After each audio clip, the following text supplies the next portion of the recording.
You may not realize how important contrast is in your life. Hi, I'm Molly Knight Forde, founder of the Awareness School. I want to talk about contrast. And without contrast in life, we really don't have appreciation in a deep way for the good things. What I mean by contrast is the darker, more unpleasant things that we experience throughout our life. And I was thinking about this as I took this glorious walk yesterday here in Seattle. It was absolutely gorgeous. The weather was like it hasn't been in a very, very long time. You see, this spring has been the coldest and the wettest spring on record. We have had months of rain. There has not been 2 or 3 consecutive days where the temperature raised. The soil is so saturated that things weren't even germinating. Now, we do have a lot of flowers and it is beautiful, but for me, as a Floridian, spring is so frustrating here.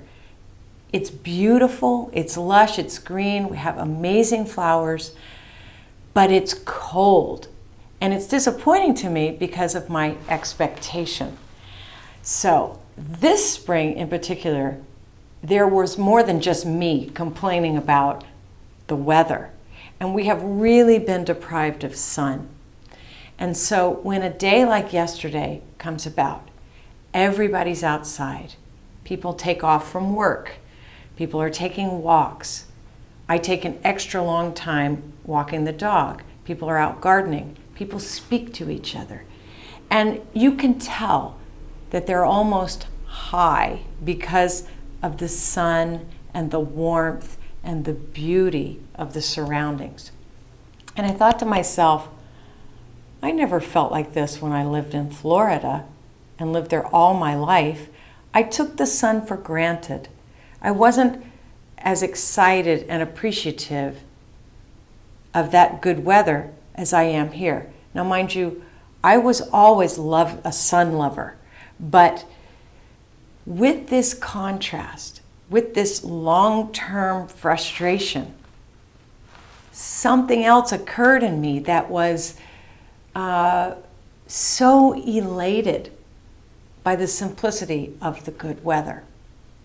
So if you take that as an example, you can also think of someone who perhaps has been suffering from a long-term illness and can't figure out what's really wrong, or they're enduring long-term pain. I know my son had that happen to him, and for years he struggled with pain, and finally, when he figured out what was wrong and they were able to help him, he wept with joy for the absence of this pain. And I know that he will never take his health for granted ever in his life. It's the same when we lose a home or we lose someone, and when we find a security after a long time, it is not taken for granted. So remember, when you're experiencing the contrast, know that the beauty of that contrast is its opposite. So we must appreciate what's happened in our lives. If it weren't for the abuse that I endured, I would never have set out on my search for true connection with people or for sexual healing. If people endure an abusive work environment for a very long time, it's almost as if they become immune to it.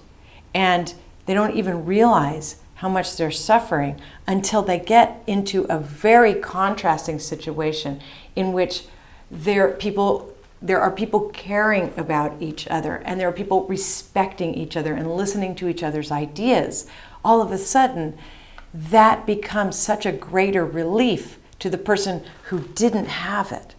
So contrast is our friend. Please remember that if you're down and out. Please remember that if you're going through a hard time, or if you are ill, that there is a possibility for healing, and that it's all part of life. I know that's maybe hard for some of you who are suffering and saying, well, no one wants this kind of suffering. But who knows what the greater plan is? And to try and accept the contrast as very much a necessary part of life. Have a great week.